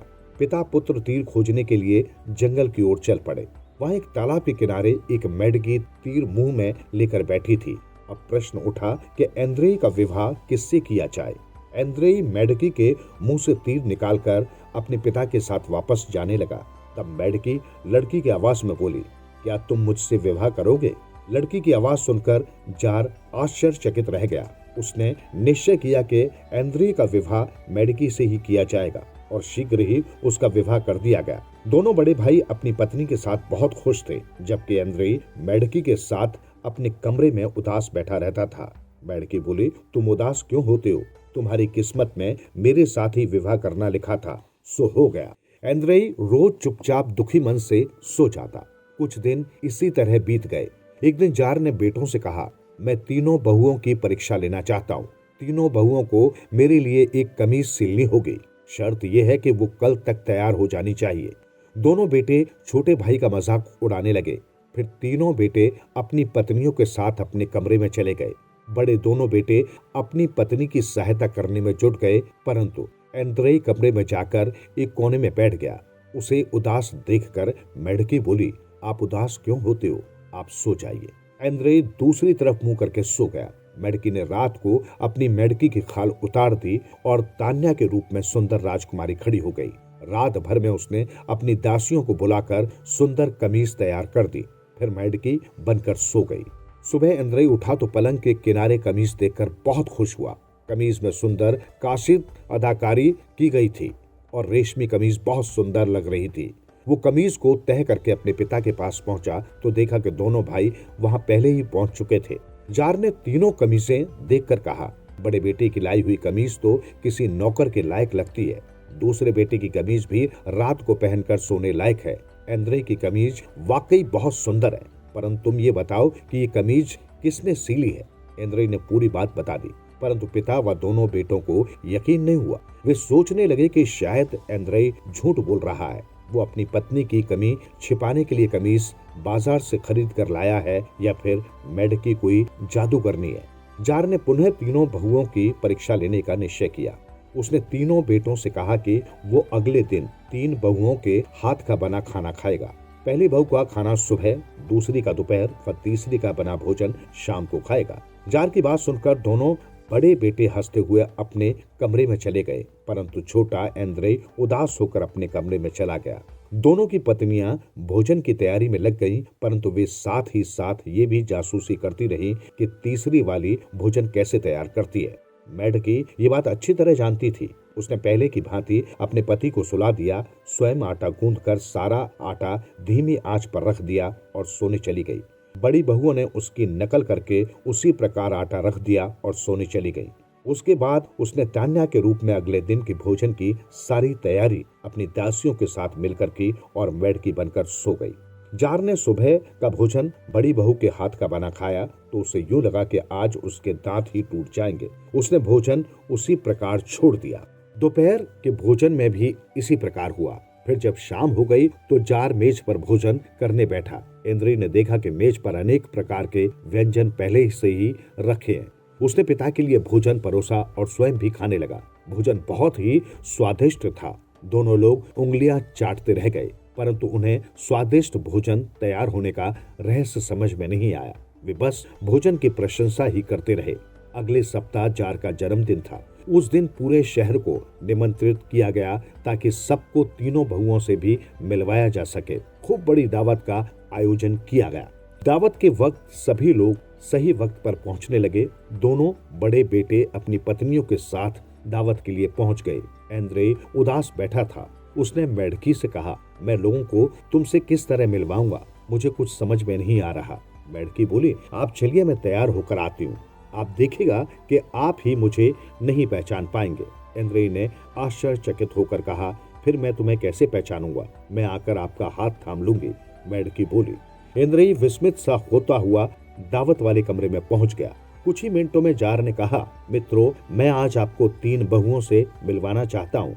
फिर उसने बड़े बेटे की बहू को बुलाकर सबसे मिलवाया। एंद्रे का दिल घबरा रहा था कि अब मजले के बाद उसकी बारी है।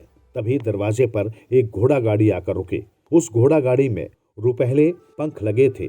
वो मोतियों से जड़ी थी। 6 घोड़े उसे खींच रहे थे। उसमें से अत्यंत सुंदर अप्सरा जैसी तान्या उतरी तो सबकी निगाहें उसकी ओर मुड़ गईं। तभी तान्या ने आकर एंद्रे का हाथ पकड़ लिया। सारा हॉल तालियों से गूंज उठा। अब जार ने अपने मझले व छोटे बेटे और दोनों छोटी बहुओं का परिचय मेहमानों से करवाया। एंद्रे खुशी से फूला नहीं समा रहा था। वो मौका पाकर अपने कमरे में गया और वहां जाकर मेढकी की खाल चला डाली। फिर वो दावत में आ गया। दावत के बाद सब अपने अपने घर खुश होते हुए चले गए। बेटे अपनी पत्नियों के साथ अपने कमरों में जाने लगा तो जार आश्चर्य से तान्या की ओर देखने लगा। तान्या बोली, पिताजी, मैं किसी शराब के कारण मेढकी बन गई थी। आज एंद्रे ने मुझे उससे मुक्ति दिला दी है। वो आपका गुणी और होनहार बेटा है। उसे पति के रूप में पाकर मैं बहुत खुश हूँ। सब लोग सुखपूर्वक साथ साथ रहने लगे। कहानियाँ दौलत जमा कर रखी थी। उसका व्यापार आसपास के देशों में भी फैल चुका था। वो कभी कभी उन देशों की यात्रा भी किया करता था। जब उसका बेटा जवान हो गया तो वो पिता के व्यापार में हाथ बटाने लगा। एक बार आसिफ शेख ने अपने बेटे खुर्रम से कहा, हमारे पास बांग्लादेश से बहुत बड़ा ऑर्डर आया है, तुम्हें सामान लेकर वहां जाना होगा। खुर्रम ने अब तक किसी देश की यात्रा नहीं की थी। वो ये जानकर बहुत खुश हुआ कि उसके अब्बा उसे बांग्लादेश भेज रहे हैं। उसने तुरंत वहां जाने की तैयारी शुरू कर दी। अगले दिन खुर्रम सामान लेकर बांग्लादेश के लिए रवाना हो गया। वो होटल में सामान रखकर वहां के बाजार में घूमने निकला।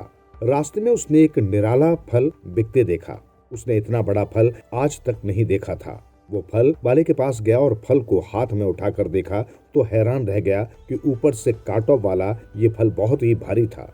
खुर्रम ने पूछा, भाईजान, इसे क्या कहते हैं? फल वाला हंसते हुए बोला, साहब, इसे कटहल कहते हैं। खुर्रम ने कटहल को सूंघ कर देखा तो उसे कटहल की खुशबू अच्छी लगी। वो सोचने लगा कि यदि इस कटहल की खुशबू इतनी अच्छी है तो स्वाद कितना अच्छा होगा। परंतु मन ही मन खुर्रम ये सोच रहा था कि इतना बड़ा फल बहुत महंगा होगा। उसने फल वाले से पूछा, भाईजान, कटहल कितने का है? फल वाले ने उत्तर दिया, 10 आने का। खुर्रम को अपने कानों पर विश्वास नहीं हुआ। उसे लगा कि शायद उसने गलत सुना है या फल वाले का ध्यान कहीं और है। इस कारण उसने गलती से कटहल का दाम कम बता दिया है। उसने तुरंत जेब से पैसे निकाले और कटहल खरीद लिया। कटहल लेकर वो सीधा होटल पहुंचा। छुरी निकालकर कटहल काट लिया और उसे खाने लगा। उसे कटहल का स्वाद बहुत अच्छा लग रहा था। इस कारण आधी से अधिक कटहल उसने खा लिया। खाने के पश्चात वो नल पर हाथ धोने गया, परंतु उसके हाथ व मुंह बुरी तरह चिपक रहे थे।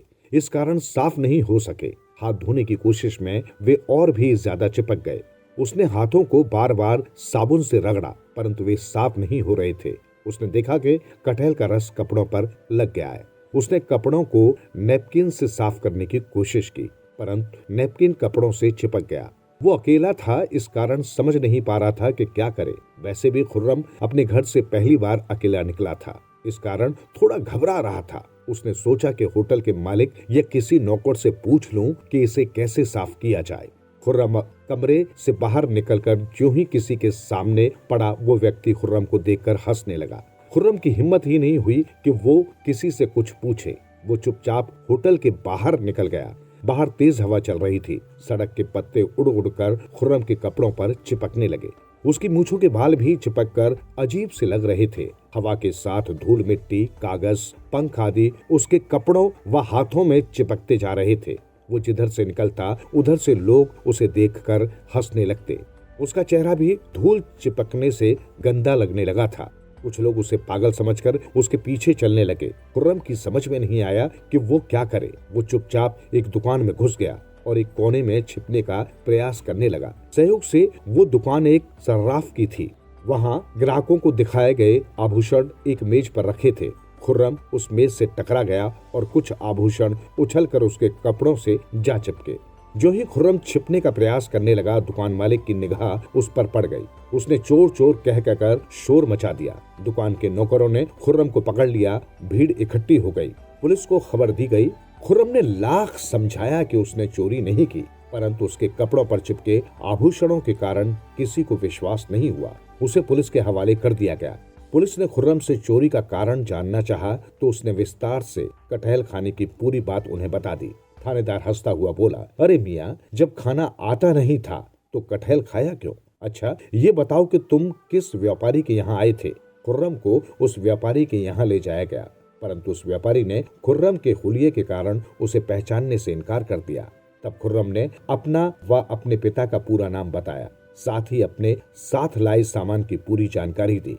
तब व्यापारी ने उसे पहचानते हुए कहा, थानेदार जी, ये अपना ही बच्चा है, इसे छोड़ दीजिए, ये हालात के कारण मुसीबत में फंस गया है। अब खुर्रम बोला, पहले मुझे इस मुसीबत से छुटकारा दिलाइए। व्यापारी ने खुर्रम को बदलने के लिए कपड़े दिए, उसका चेहरा व हाथ पैर साफ करवाए, फिर उसकी अच्छी खातिरदारी की और कहा, बेटा याद रख, किसी भी नई चीज को आजमाने से पहले उसकी थोड़ी जानकारी अवश्य ले लेनी चाहिए।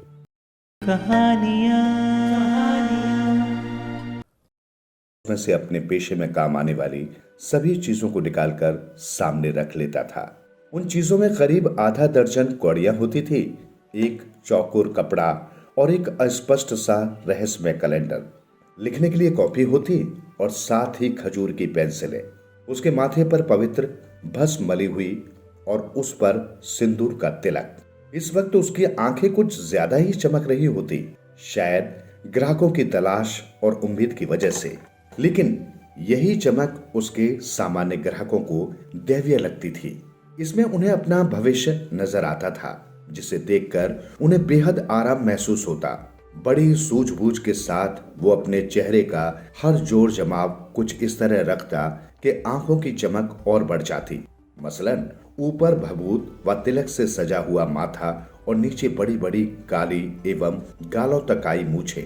इसके बीच में चमचमाती आंखें गजब का आकर्षण लुक देती। प्रभाव बढ़ाने के लिए सिर पर केसर या पगड़ी भी बांधता था। लोग उसकी तरफ खिंचे चले आते थे, वैसे ही जैसे मधुमक्खियां फूलों की तरफ खिंची आती हैं। वो इमली के एक पेड़ के तने के नीचे बैठता था।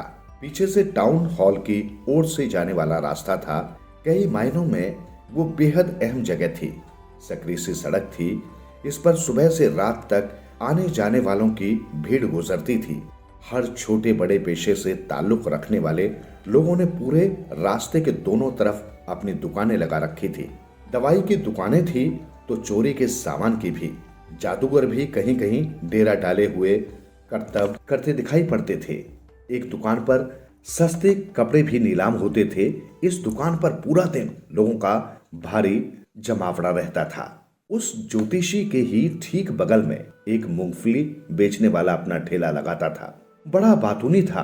बेचता तो मूंगफली था, लेकिन उसे हर रोज कोई न कोई नया नाम दे देता। कभी बॉम्बे आइसक्रीम तो कभी दिल्ली के बादाम, और ऐसे ही रोज न जाने क्या क्या। उसके पास भी बड़ी संख्या में लोग आते थे और इस मूंगफली वाले के पास आने वाले कई लोग अक्सर पहले उस ज्योतिषी की दुकान पर भी रुका करते थे। वो ज्योतिषी अपना काम धंधा उस रोशनी में किया करता था जो बगल के मूंगफली वाले ठेले की सिगड़ी से आती रहती थी। साथ में धुआं भी, जो माहौल में अलग ही असर पैदा कर देता था, बिल्कुल जादुई सा। लेकिन इस जादुई असर के पीछे का सच ये भी था कि पूरे इलाके में स्ट्रीट लाइट की सुविधा नहीं थी। जो भी उजाला था वो दुकानों में जल रहे दिया बत्तियों का ही था। किसी दुकान पर गैस लाइट थी तो कहीं किसी ने लालटेन या भब का खंभों पर ही लटका रखा था। कोई पुराने साइकिल लैंप की मदद से काम चला रहा था। ज्योतिषी जैसे इक्का दुक्का दुकानदार ही ऐसे थे जो अगल बगल में मिल रही रोशनी से ही काम चला रहे थे और इन मध्यम लाइटों के बीच इधर उधर घूमते टहलते साए। कुछ इस तरह का माहौल था जो ज्योतिषी के लिए हर तरह से एकदम मुफीद था। शायद उसे इसकी जरूरत भी थी।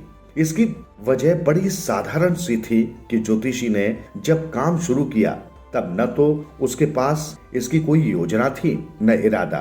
वह नहीं जानता था कि लोगों के साथ अगले पल क्या होने वाला है। तारे सितारे ग्रह नक्षत्रों से वो बिल्कुल अनजान था, वैसे ही जैसे उसके पास आने वाले भोले भाले ग्राहक। इसके बावजूद जब लोग उसके पास आते तो उन्हें वो ऐसी बातें बताता जो लोगों के मन को भाती थी, अचरज में डालती थी। लेकिन ये सब बातें ऐसी होती थी जिनके लिए ज्यादा पढ़ाई वढ़ाई की जरूरत नहीं थी। बस चतुराई से थोड़े बहुत अनुमान लगाकर काम चल जाता था। हालांकि मेहनत तो उसमें भी लगती थी, इसलिए काम खत्म करने के बाद वो जो कमाई घर ले जाता था वास्तव में उस पर उसका हक होता था। उसने जब अपना गांव छोड़ा था तो उसके पास कोई कार्य योजना नहीं थी। कल को क्या करेगा, कैसे कमाएगा, कैसे खाएगा, कुछ भी नहीं। फिर भी उसने गांव छोड़ दिया क्योंकि वहां रहता तो उसे अपने पुरखों का ही काम आगे बढ़ाना पड़ता, जैसे खेत जोतना, फसल काटना, खाना पीना, बच्चे पैदा करना, परिवार का पालन पोषण, ऐसा कुछ और। लेकिन वो सब नहीं करना चाहता था, इसलिए बिना किसी से कुछ कहे सुने घर छोड़कर चल दिया। कुछ 100 किलोमीटर तक बिना रुके लगातार चलता रहा। एक गांव वाले के लिए ये बड़े हौसले का काम था क्योंकि वो खुद को किसी अनजान समंदर में जो धकेल रहा था। उसके पास अनुभव के नाम पर कुछ था तो ये कि वो लोगों की परेशानियों को समझ लेता था। शादी, पैसा, रिश्तों में खटास, सामने वाले की किसी भी किस्म की दिक्कत को वो ताड़ लेता था। कुछ थोड़ी बहुत प्रैक्टिस की, इससे उसका हुनर कुछ और निखर आया। 5 मिनट में ही वो समझ जाता था कि उसके सामने जो बैठा है उसे क्या दिक्कत हो सकती है। हर सवाल का जवाब देने के वो 3 पैसे लेता था, लेकिन 10 मिनट बाद तब तक वो सामने वाले की हर बात को बड़े ध्यान से सुनता था। इस दौरान एक बार भी अपना मुंह नहीं खोलता था। इन 10 मिनटों में उसे जो कुछ भी सामने बैठा व्यक्ति बताता उससे उसे जवाब और मशवरे देने के लिए काफी मसाला मिल चुका होता था। फिर बोलना शुरू करता, हथेली देखते हुए कहता, आप कोशिश तो खूब करते हैं लेकिन आपको आपकी मेहनत के नतीजे पूरे नहीं मिलते। 10 में से 9 लोग उसकी इस बात पर हाँ में ही सिर हिलाते। नहीं तो वो सवाल करता, क्या आपके परिवार में कोई महिला है जिसका रवैया आपकी तरफ अच्छा नहीं है? दूर की कोई रिश्तेदार भी हो सकती है। इससे भी काम न चला तो वो स्वभाव या चरित्र का विश्लेषण कर देता। आपकी ज्यादातर समस्याएं आपके स्वभाव की वजह से हैं, लेकिन आप बच भी कैसे सकते हैं? शनि जो बैठा हुआ है गलत जगह पर, इसलिए आपके स्वभाव में धीरज नहीं है। बाहर से भी बेहद रूखा व्यवहार रहता है। बस ऐसे ही नुस्खे उसे लोगों के दिल में जगह दिला देते। लोग तब तक ये मान ही बैठते थे कि वो ज्योतिषी कोई पहुंचा हुआ आदमी ही है। ऐसे ही उसका काम चलता था। बगल के मूंगफली वाले ने जब अपनी सिगड़ी बुझा दी तो ये संकेत था कि अब ज्योतिषी को भी अपनी दुकान बढ़ा लेनी चाहिए। मजबूरी भी थी क्योंकि अब उसे और काम करने के लिए रोशनी कहां से मिलेगी। जो थोड़ी बहुत रोशनी दूसरी दुकानों से आ रही थी वो तो उसके ठिये के दूर ही आकर ठहरी थी। क्या करता? उसने भी अपना कौड़ी कैलेंडर समेटा और उसे बैग में डालने लगा। अभी वो सामान समेट ही रहा था कि उसने देखा एक आदमी उसकी दुकान के सामने खड़ा है। समझ गया कि ग्राहक ही होगा, जाने कैसे देता। सो कहने लगा, बड़ी चिंता में दिखाई दे रहे हो, यहाँ 1 मिनट बैठो, मुझसे कुछ बातें करोगे तो तुम्हारी परेशानी का कोई न कोई हल जरूर मिल जाएगा। लेकिन उस व्यक्ति ने ज्योतिषी की इस पेशकश पर कोई उत्साहजनक प्रतिक्रिया नहीं दी। ये भी साफ नहीं बताया कि उससे क्या परेशानी है। ज्योतिषी ने फिर अपनी पेशकश दोहराई तो इस बार उसने अपनी हथेली ज्योतिषी के सामने कर दी, ठीक उसकी नाक के नीचे। फिर उल्हाना सा देते हुए कहने लगा, तुम अपने आप को ज्योतिषी कहते हो ना? लो देखो। ज्योतिषी के सामने ये चुनौती थी, पीछे कैसे हट जाता। हथेली देखते हुए बोला, आपका स्वभाव ही है। आगे कुछ कहता कि उस व्यक्ति ने टोक दिया, अजी छोड़िए ये सब, कुछ काम का बताइए। ज्योतिषी अब कुछ खफा हो गया था। बोला, मैं हर सवाल का जवाब देने के 3 पैसे लेता हूँ और मुझसे जो आपको मिलेगा वो इतने पैसों में पर्याप्त ही होगा। ये सुनते ही उस व्यक्ति ने अपना हाथ वापस खींच लिया, जेब से एक आना निकाला और ज्योतिषी की तरफ बढ़ा दिया। फिर बोला, मेरे पास कुछ सवाल है, लेकिन अगर मैंने साबित कर दिया कि तुम उनके ठीक ठाक जवाब नहीं दे पाए और सिर्फ बेवकूफ बना रहे हो तो तुम्हें ये काना ब्याज समेत मुझे लौटाना पड़ेगा। ज्योतिषी भी कम न था, लगभग उसी अंदाज में पलटकर बोला, और अगर आपको मेरे जवाब संतोषजनक लगे तो आप मुझे 5 आना देंगे, नहीं, या आप मुझे 8 आना देंगे। ठीक है, अगर तुम गलत साबित हुए तो मुझे 2 आने देना। वो अनजान व्यक्ति ज्योतिषी से बोला। कुछ तर्क वितर्क के बाद ज्योतिषी मान गया। उसने भगवान से प्रार्थना की और इधर उस अजनबी ने सिगार चला लिया। लेकिन तभी माचिस जलाने से हुई थोड़ी सी रोशनी में ज्योतिषी को उस व्यक्ति के चेहरे की झलक मिल गई। इसी बीच पास की सड़क पर रेलम पेल मच गई। कारों के हॉर्न बजने लगे, इक्का वाले घोड़े पर चिल्ला रहे थे। नजदीक वाले पार्क के आसपास काफी भीड़ लगी हुई थी। शायद लोग पार्क में अंधियारे के विरोध में जुटे थे।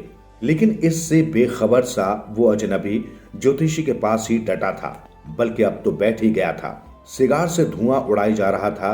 वहीं ज्योतिषी खुद को बेहद असहज महसूस कर रहा था। जब रहा नहीं गया तो उस व्यक्ति से बोला, ये लो अपना ही काना, मुझे इस तरह के चैलेंज लेने का कोई शौक नहीं, और वैसे भी आज मुझे घर जाने के लिए काफी देर हो चुकी है। इतना कहकर वो अपना सामान समेटने लगा, लेकिन वो अजनबी कहाँ मानने वाला था। उसने ज्योतिषी की कलाई पकड़ ली और बोला, तुम अभी इस तरह नहीं भाग सकते। तुमने मुझे अपने पास बुलाया था, मैं तो यहाँ से गुजर रहा था। उसकी जकड़ में आया ज्योतिषी कांप उठा था। उसके गले से आवाज नहीं निकल रही थी, जो निकली वो भी कांपती सी। बोला, मुझे आज छोड़ दीजिए, मैं आपसे कल बात करूंगा। पर उस अजनबी ने अपनी हथेली ज्योतिषी के चेहरे की तरफ बढ़ा दी और कहा, चैलेंज तो चैलेंज होता है, देखो और बताओ।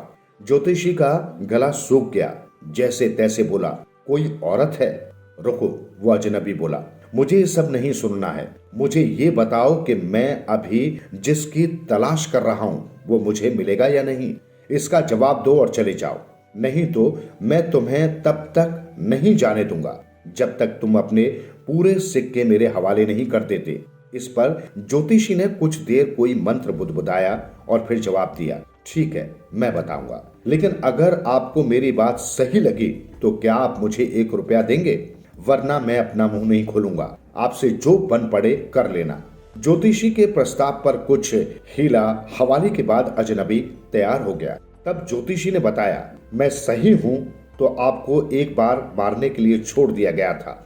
हाँ, और बताओ, आपको चाकू घोंप दिया गया था। ज्योतिषी ने कहा, अच्छे आदमी हो। उस अनजान आदमी ने अपनी छाती खुलकर घाव का निशान दिखा दिया। फिर बोला, और बताओ। उसके बाद आपको पास के ही खेत में एक कुएं में फेंक दिया गया था और वहीं मरने के लिए छोड़ दिया गया था। हाँ, मैं तो मर ही जाता अगर पास से गुजरने वाले कुछ लोगों ने मुझे बचाना लिया होता। अब तक वो अजनबी ज्योतिषी की बातें सुनकर उत्साहित हो चुका था। वो आदमी मुझे कब मिल पाएगा? अजनबी अपने पर जानलेवा हमला करने वाले के बारे में जानना चाहता था। दूसरी दुनिया में वो आदमी किसी दूर देश में 4 महीने पहले मर चुका है। आप उसे अब नहीं देख पाएंगे। ये सुनते ही अजनबी करहा उठा। ज्योतिषी आगे बोला, गुरु नायक, तुम मेरा नाम जानते हो? अजनबी ने पलटकर पूछा। हाँ, वैसे ही जैसे मैं और सब चीजें जानता हूँ। गुरु नायक, मेरी बात ध्यान से सुनो। तुम्हारा गांव यहाँ से उत्तर दिशा में 2 दिन लगते हैं वहां पहुंचने में। अगली ट्रेन पकड़ो और तुरंत गांव लौट जाओ। अगर तुम घर नहीं लौटे तो मुझे तुम्हारी जिंदगी पर एक बार फिर खतरा मंडराता दिख रहा है। ये कहकर उस ज्योतिषी ने अपने झोले से भभूत निकाली और उसे देते हुए कहा, इसे लो और अपने माथे पर रगड़ लो और तुरंत घर लौट जाओ। दोबारा कभी दक्षिण दिशा की यात्रा मत करना। ऐसा किया तो तुम 100 साल जियोगे। मैं दोबारा फिर क्यों घर छोड़ूंगा? मैं तो इसलिए घर से निकला था कि कभी न कभी मैं उसे ढूंढ निकालूंगा। उसके मिलते ही उसे अपने हाथों से उसकी जिंदगी से मुक्त कर दूंगा। इसलिए मैं अब तक यहाँ वहां भटक रहा था। उसने बड़े अफसोस से सिर हिलाया और बोला, लेकिन वो मेरे हाथ से बच निकला। मुझे उम्मीद है कि वो वैसी ही मौत मरा होगा जैसी उसकी होनी चाहिए थी। हाँ, ज्योतिषी ने कहा, वो एक लॉरी के नीचे दबकर मर गया है। ये सुनते ही अजनबी के चेहरे पर संतोष के भाव उभर आए। अब तक उस इलाके से करीब करीब हर आदमी जा चुका था। ज्योतिषी ने भी अपना सामान समेटा और झोले में डाल लिया।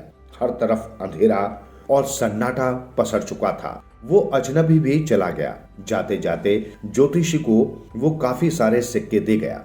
आज आधी रात हो चुकी थी। अब ज्योतिषी अपने घर पहुंचा। बीवी दरवाजे पर ही इंतजार कर रही थी। उसके पहुंचते ही सफाई मांगने लगी, कहां थे अब तक? लेकिन जवाब देने के बजाय ज्योतिषी ने वे सिक्के उसके सामने रख दिए जो अजनबी ने उसे दिए थे। कहा, गिनो इन्हें। एक आदमी ये पैसे देकर गया है, 12.5 आने। वो गिनते हुए बोली, बहुत खुश थी इतने पैसे देखकर। मैं कल बाजार से गुड़ और नारियल खरीद लाऊंगी। बेटी बहुत दिनों से कुछ मीठा खाने की मांग कर रही है। अब मैं उसके लिए कुछ अच्छा सा बना दूंगी। सुअर ने मुझे धोखा दिया। उसने मुझसे 1 रुपए देने का वादा किया था, ज्योतिषी बोला। उसकी बीवी उसको देखे जा रही थी। बोली, तुम कुछ चिंता में दिख रहे हो, क्या परेशानी है? नहीं, कुछ नहीं। रात का खाना खाने के बाद वो तख्त पर बैठे हुए बीवी से बोला, जानती हो, आज मेरे मन से एक बहुत बड़ा बोझ उतर गया। मैं अब तक इतने साल से यही सोचता था कि मेरे हाथ से एक आदमी का खून हो गया है। इसलिए मैं घर से भी भागा, यहाँ आया, तुमसे शादी की और यहीं का होकर रह गया। लेकिन वो जिंदा है। वो अचरज से बोली, तुमने हत्या की कोशिश की? हाँ, अपने गांव में। तब मैं एक बेवकूफ टाइप का लड़का था। हमने उस रोज खूब शराब पी थी, फिर जुआ खेला और इसके बाद हमारा झगड़ा हो गया। लेकिन अब उस बारे में क्यों सोचें? सोने का वक्त हो गया है, उसने कहा और लंबी व गहरी सांस लेने के बाद उसी तख्त पर लेट गया। सुनते रहो दिल से यूं ही कहानियां। कहानियां आपकी, हमारी और सबकी, जो दिलों को छू लेती है। सुनते रहें कहानियां।